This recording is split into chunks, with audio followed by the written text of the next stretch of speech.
votimin e fshehtë, po edhe që nuk po jep zgjidhje tjetër mënyrë nuk kam pasur mundësi të gjej, të shohim tash pas përgjigjes së gjykatës kushtetuese se si do të rrjedhë. Çfarë vlerësoni tek vendimi i gjykatës kushtetuese? Cila është pika që duhet t'i referoheni për zgjidhjet e Gërshit? Le gjendet një marrëveshje. Kjo është përsia e gjykatës. Por i përket vetëvendosjes të gjej marrëveshje, se grupi më i madh parlamentar, keni filluar negociatat dhe me cilet subjekte si është një zgjidhje, sepse kushtetuta jep të drejtë juve që të gjeni zgjidhje.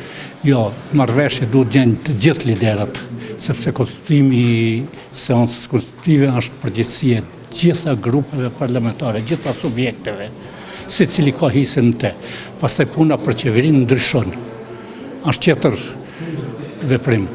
Çfarë veprimi për qeveri? Keni numrat apo nëse janë numrat krijohet, nëse janë numrat kalon tepër subjekti tjetër, nëse nuk gjenden prap numrat shkohet në zgjedhje. A jeni të hapur që të lëshoni rrugë siç kanë kërkuar partitë ish opozitës duke mos patur zgjedhjet e kësaj blokade?